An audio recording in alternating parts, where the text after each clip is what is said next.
Centre of mass एक ऐसा topic जो कॉम्प्लेक्स सिस्टम को आसानी से पढ़ने की हमें छूट देता है।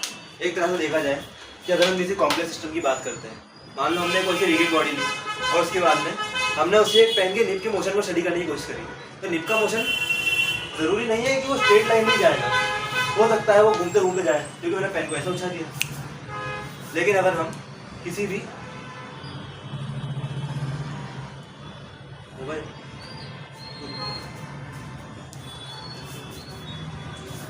अबे चलो ठीक है, तो लेकिन अगर हम किसी भी पॉइंट को किसी बॉडी में फिक्स कर दें, मान लो ये एक ऑब्जेक्ट है, ठीक है, हमने इस पॉइंट को उछाला, मतलब ये पॉइंट ये रहा, ठीक है, सेम ऑब्जेक्ट ये रहा, इसको उछाला, इसकी निप का मोशन ये रहा, ऐसा गया हाथ में वापिस आ गया। लेकिन अगर हम इस पॉइंट को देखें तो जब पूरा ओवरऑल द मोशन ये पॉइंट ऐसा कि ऐसा ही आ गया, इसका मतलब क्या हुआ कि इस पॉइंट की स्टडी करना मेजरली आसान है compare to this body, this point. मानते हो ये चीज? ठीक है। Now the next point is what is centre of mass. Centre of mass एक ऐसा पॉइंट जहां पूरी बॉडी का मास कंसंट्रेटेड होता है। The point of at which concentration of whole mass of the body। म्हणजे काय? इसका मतलब ये होता है the point of concentration of whole mass of body. ऐसा पॉइंट इस पे पूरी बॉडी का मास कंसंट्रेटेड होता है। मान लो कि एक ऑब्जेक्ट है जिसको हमें बैलेंस करवाना है, तो ऐसा पॉइंट जिसको बैलेंस हो जाए, यानी सेंटर ऑफ बैलेंस, एक तरह से उसको ये मान सकते हैं। मान लो ये पेन है, इसको मैंने बैलेंस करवाया अपनी एक उंगली पे, बाकी ये हो नहीं रहा, देखो हो गया। तो ये ऐसा पॉइंट जहाँ पे इसका पूरा मास कंसंट्रेटेड है। इसी बहाने से हंसी भी आ गई थोड़ी सी कि पेन गिरा गया मेरे हाथ से। लेकिन हमने क्या टॉपिक सीखा इससे कि सेंटर ऑफ मास किसी भी चीज को बैलेंस करवा सकता है एक ही पॉइंट पे। हाँ, पता लगा पेन में बाद में उठा लूंगा, लेकिन अब मान लो कोई सी कॉम्प्लेक्स बॉडी मैंने तुमको दे दी, ज्वाइन कर देना, अच्छे से प्यारा लगेगा। तो यहाँ पे हमने एक पॉइंट माना 2।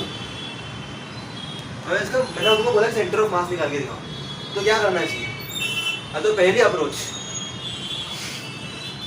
ये रहती है कि हम कुछ सोचे इसके बारे में कि सर आप इसका कुछ मास दे दीजिए,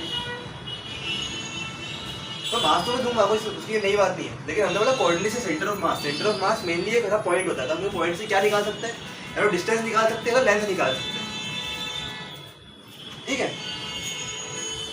डिस्टेंस मतलब डिस्टेंस के लिए मेनली हम यूज करते हैं कोऑर्डिनेट्स, और लेंथ होती है अपने मीटर में नॉर्मली। ठीक है, तो हमने पहली चीज ये सोची कि हमने अगर कोऑर्डिनेट्स के बारे में सर ने बोला है तो इसका मतलब इसमें आएगा ग्राफ, कार्टेशियन कोऑर्डिनेट। ये बना हमने y एक्सिस, ये बनाई हमने x एक्सिस। अब जिन लोगों को इंटीग्रेशन का ज्ञान है, जिस चीज को इंटीग्रेशन का ज्ञान है, वो एक चीज जानता है कि अगर हम किसी भी पॉइंट में यहाँ पे हम तो अगर कुछ निकालनी है चीज तो हम क्या करते हैं? मेनली इसको डीएम मानते हैं। एक मास बना है डीएम, मतलब इसका एक छोटा सा मास। ठीक है, उसकी लेंथ क्या होगी? छोटी सी dr। अब ओरिजिन से इसकी डिस्टेंस वो फाइंड करना है। अब सेंटर ऑफ मास के लिए इसके लिए ऐसा ही बोल सकते हैं। सेंटर ऑफ मास इसके लिए हम ये बोल सकते हैं कि integration of DM, r DM upon में इंटीग्रेशन ऑफ डीएम। इंटीग्रेशन क्यों करा? ठीक है, इसका पूरा मास चाहिए। और हम इसको और थोड़ा सिंप्लीफाई करने की कोशिश करें, तो हमने इंटीग्रेशन में फॉर्मूला पढ़ा है, इंटीग्रेशन ऑफ 1 into dx। इसको हम लिख सकते हैं x। तो यहाँ पे क्या दिख रहा है? Integration of 1 into dm। इसको लिख सकते हैं 1/m लिख सकते हैं, और that is also good point. तो हमने इसको क्या बोला? ये जो ऑब्जेक्ट हमने बनाया ये कहीं तक भी ब्रेक नहीं है। पहला पॉइंट, नो ब्रेक्स। और दूसरा पॉइंट, हमने इसको डीएम मान के करा, छोटे से मास से निकाल के इसको हम कन्वर्ट कर सकते हैं पूरे मास के लिए। पूरा मास। अब एक पॉइंट आता है कि 90% अपन ने जब क्वेश्चन सॉल्व करे थे, जब भी कोई भी क्वेश्चन सॉल्व करवाता है तो हम लोग या तो ट्राइंगल की बात करते हैं या स्क्वायर की बात करते हैं या फिर सर्कल की बात करते हैं। तो उसमें तो ऐसा कोई सिस्टम आता नहीं है। और अगर हमने बोला कि ट्राइंगल की बात भी कर रहे हैं तो मेनली क्वेश्चन आपको ये दिखता है कि हमने यहाँ पे एक मास फिक्स कर दिया, यहाँ पे एक मास फिक्स कर दिया, यहाँ पे एक मास फिक्स कर दिया। तो एक चीज सोचने में आती है, हम डीएम तो मान नहीं सकते ना। तो इसके लिए बाबा जी ने अच्छा सा उदाहरण उपाय दिया कि सेंटर ऑफ मास अगर हमें कंटिन्यूअस सिस्टम से निकालना था तो वो वाला फॉर्मूला था, लेकिन अगर डिस्क्रीट मतलब फैले हुए सिस्टम को निकाला तो क्या फॉर्मूला होगा। हमने निकाला, एक क्या बना दिया ग्राफ। मान लिया जी कुछ पॉइंट्स होंगे, ये रे, ये रे, ये रहा और ये रहा। और ये डिस्टेंस निकाल सकते हो, एक पॉइंट ये रहा, एक पॉइंट ये रहा, एक ये रहा और एक ये रहा। अब इसका फॉर्मूला सेक्शन फॉर्मूला का मिलता जुलता होता है। ये सारे छोटे मास है, ठीक है, कंफ्यूज मत होना। इसको बोलते हैं M1, इसको बोला M2, इसको बोला M3, इसको बोला M4। इसकी रेडियस क्या होगी, M1 की रेडियस R1, M2 की रेडियस R2, M3 की रेडियस R3, M4 की R4, ठीक है। तो हम स्टार्ट करते हैं।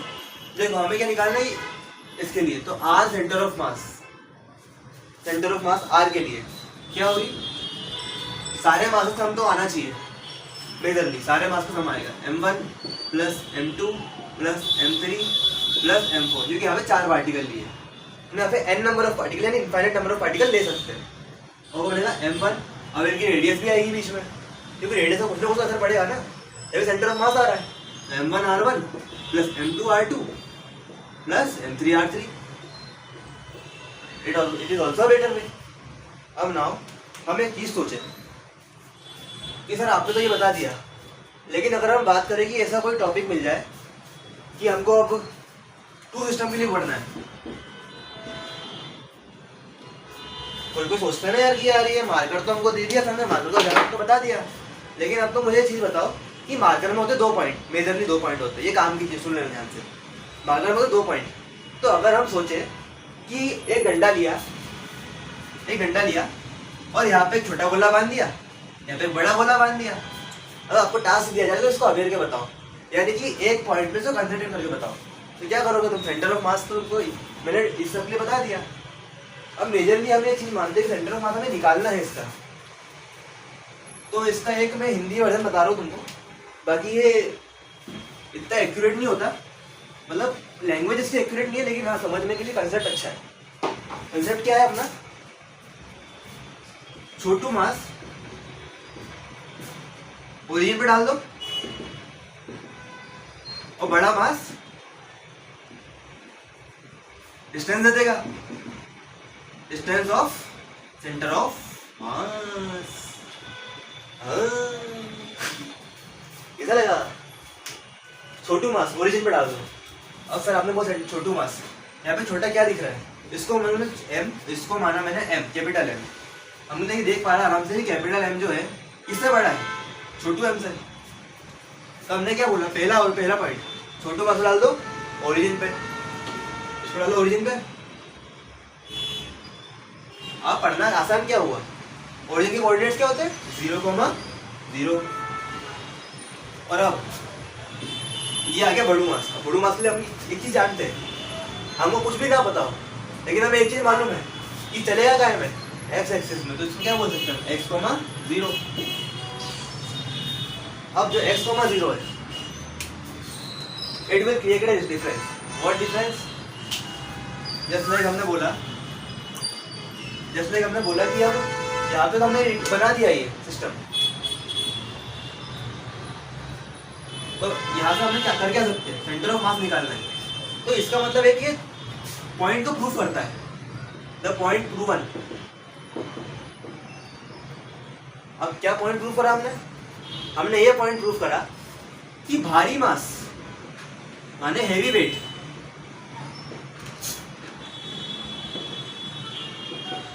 की तरफ जो सेंटर ऑफ मास का शिफ्ट होता है हमेशा। मान लो कि एक एक्सपेरिमेंट था कि हमने एक डंडी ली लंबी सी और उसके ऊपर डंबल को टांग दिया, तो उसको एक कोने से उठाना मुश्किल रहेगा, लेकिन जब उसके पास में जाएंगे, यानी कि हमने एक लेंथ मान सपोज करी, मान लो डंडा है और यहाँ पे हमने डंबल टांग दिया एक कोने पे, ये ना डंबल,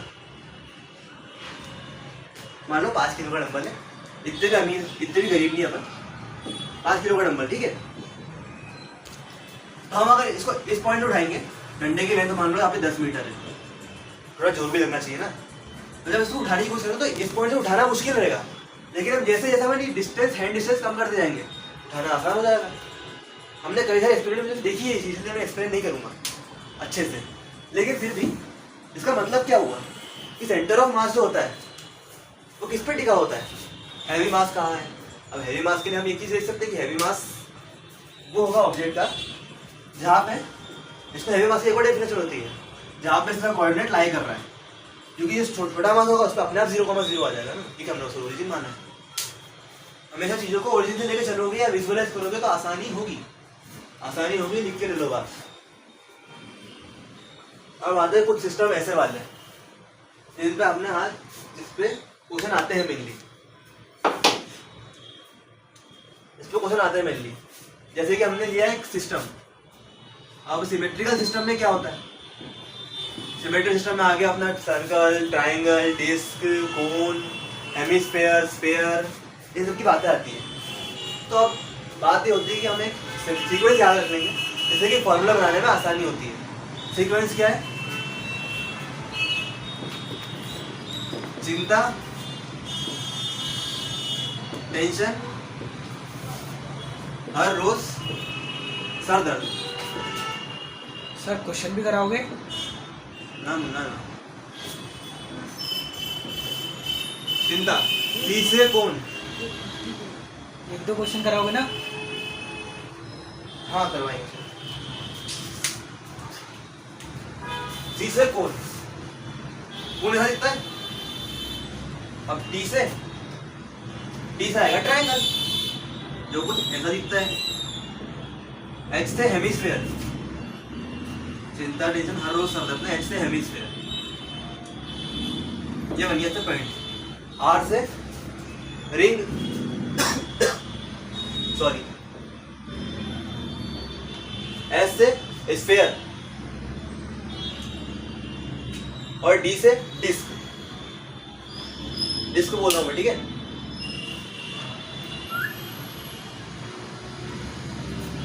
वहां तक जा रहा है ना स्क्रीन, तो फिर डिस्क को यहां ले लेते हैं, ठीक है। डिस्क ये तो आ रहा है ना, ठीक है। तो C4 कोन होता है।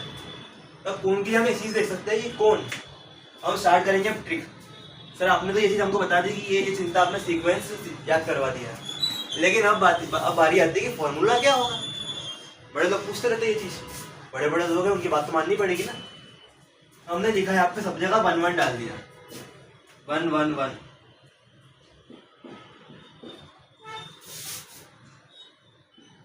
ठीक है। अब एक फिगर रखो 432 234। अबे 2 अंदर 2 होता है, 1 हट गया। 3 अंदर 3 होता है, 1 हट गया। 4 अंदर 4 होता है, 4 हट गया, 1 हट गया, ठीक है।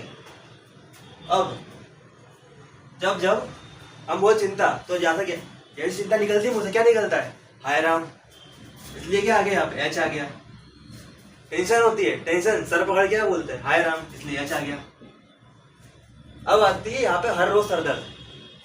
अब हर रोज तो बोल नहीं सकता ना, लेकिन हमको एक चीज मालूम है कि यहाँ पे रेडियस तो निकाल सकते हैं ना कुछ करके। एच तो अपनी हाइट होती है, रेडियस क्या हो गई आर, यहाँ पे आ गई आर, यहाँ पे आ गई आर, और यहाँ पे भी आ गई आर। लेकिन अब बात जाती है कि आपने तो इन लोगों में डिनोमिनेटर को कुछ ना कुछ भर दिया, लेकिन डिनोमिनेटर में क्या भरोगे, क्योंकि वो आंसर वेरी करवाता है। तो आंसर वेरी करवाने के याद कैसे रख सकते हैं अपन, पाई ने 3 पाई को खा लिया, वैसे इंग्लिश में क्या बोलेंगे, पाई 8 3 पाई, क्या बोलेंगे, पाई 8 3 पाई। ये उनके जनरल फॉर्मूले आपको याद रखने होंगे, मेजर भी ये काम आते हैं। अब हम आते हैं क्वेश्चंस पे, क्योंकि मेन टॉपिक होता है हमेशा की तरह। और जेई वालों को क्वेश्चन पूछना, जेई वालों से क्वेश्चन पूछना, मतलब जेई वालों पर चैलेंज देना। और हम जेई वाले हर चैलेंज को सर उठा के आप बोल देते कि हमको करना ही है, भले ही ना हो हमसे करना। तो पहला क्वेश्चन आता है, just suppose there is an equilateral triangle. अब हम उसके लिए एक बढ़िया चीज बताओ तुमको। इक्विलेटरल ट्राइंगल दो टाइप के सेंटर होते हैं, सेंटर ऑफ ग्रेविटी और geometrical centre. Centre of gravity का मतलब है सेंटर ऑफ मास, मतलब सेंटर ऑफ मास होता है वो हर जगह के लिए अवेलेबल होता है, क्योंकि there is mass not weight. जबकि हम सेंटर ऑफ ग्रेविटी पे जाएंगे, सेंटर ऑफ ग्रेविटी केवल अर्थ के लिए ही सीमित है। अगर हम अर्थ के बाहर चले गए, स्पेस ग्रेविटी की 12 बज गई, ग्रेविटी है ही नहीं वहां पे, ठीक है। तो सेंटर ऑफ ग्रेविटी अलग चीज होती है, सेंटर ऑफ मास अलग चीज होती है। और ज्योमेट्रिकल सेंटर के लिए आपको क्या चाहिए, ज्योमेट्री चाहिए। मेन तो ज्योमेट्री क्या होती है, या तो इक्विलेटरल सरफेस में, इक्विलेटरल चीजों में, इक्विलेटर में क्या आ जाएगा अपना, मेजरली ट्राइंगल आ जाएगा, और स्क्वायर आ सकता है, रेक्टेंगल भी आ सकता है, और भी शेप होते हैं। जरूरी नहीं इक्विलेटरली हो, लेकिन मेजरली जितने सवाल हमने देखे आज तक के, वो या तो इन चारों पे ही टिके हुए होते हैं, ठीक है। तो अब स्टार्ट करते हैं पहला क्वेश्चन। मान लिया जाए, मतलब मान ही लिया जाए, चलो कि यहाँ पे मैं तुमको कोऑर्डिनेट पहले नहीं बनाना चाहिए ना, मैं सिस्टम में देना चाहिए ताकि पहले अप्रोच याद रहे। यहाँ पे हमने एक ट्राइंगल बनाया, इक्विलेटरल ट्राइंगल है। ड्राइंग पे ध्यान मत देना। यहाँ पे मास हमने लिया m, यहाँ पे ले लिया 3m, यहाँ पे ले लिया 2m, ठीक है। तो याद करो वो दिन, याद करो वो टाइम जब मैंने तुमको बताया था कि छोटू मास को ओरिजिन पे डाल दो। याद आया, छोटू मास को ओरिजिन पे डाल दो।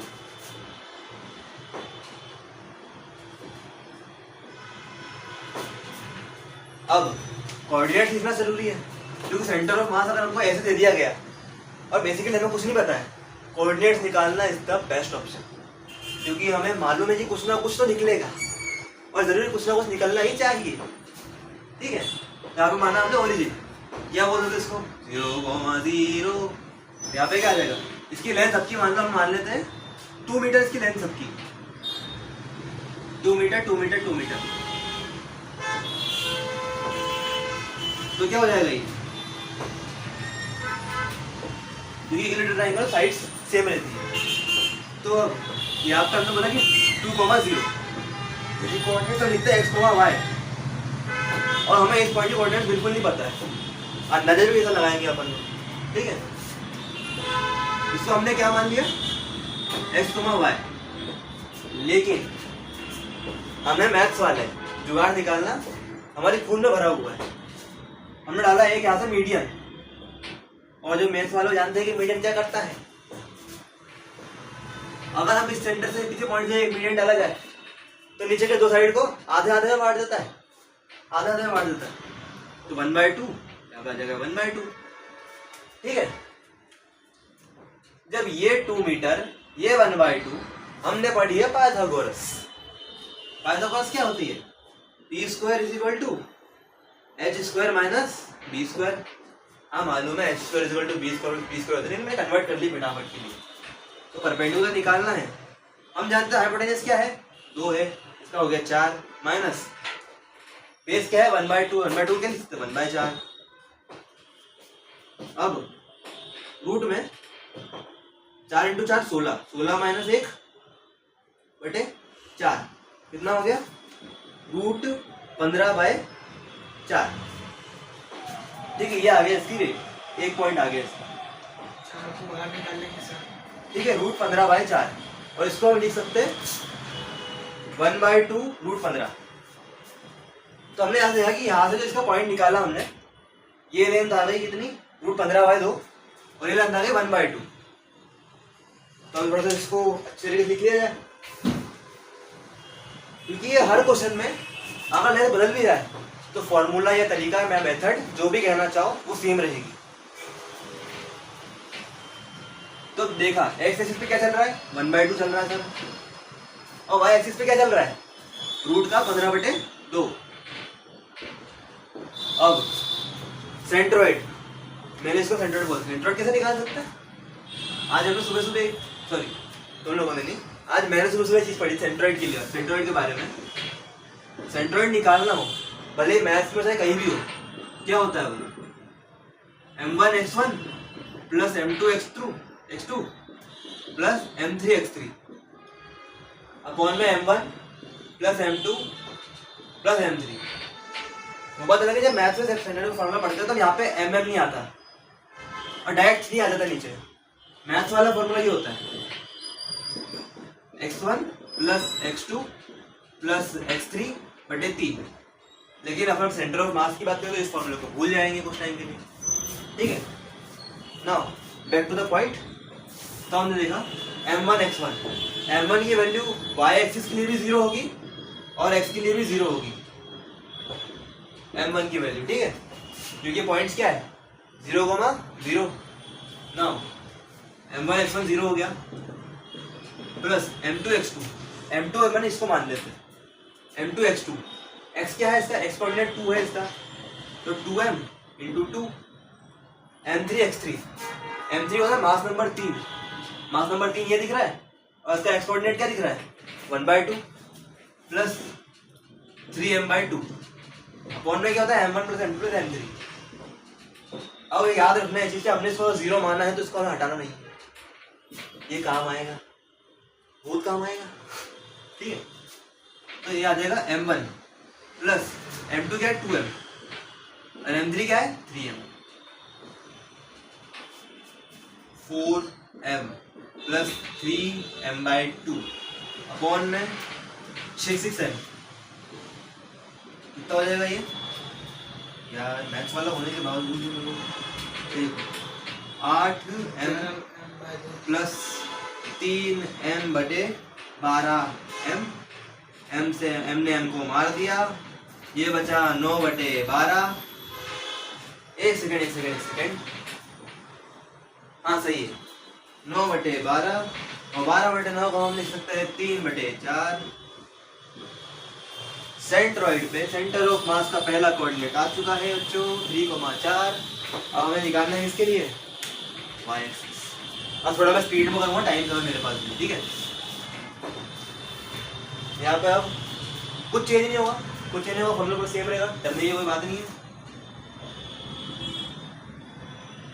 मैंने क्या करा यहाँ पे x के लिए निकाला तो x भर दिया था, y के लिए निकाल रहा तो y भर दिया, फॉर्मूला सेम रहेगा।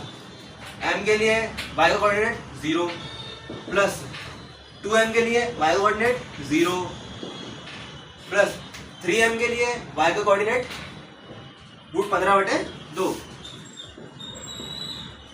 अपॉन में m1 plus m2 plus m3, ठीक है। क्या बोल रहा है बाबू, m1 plus m2 plus m3 कितना होगा 6m। कितना हो जाएगा ये 3m√15 अपॉन में 12m, m ने m को मार दिया, ये हो गया √15/4।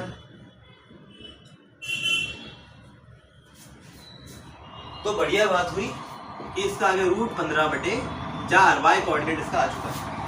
इस तरह से इस क्वेश्चन से डील करनी होती है, ठीक है। अब नेक्स्ट टॉपिक पढ़ेंगे नेक्स्ट क्लास में।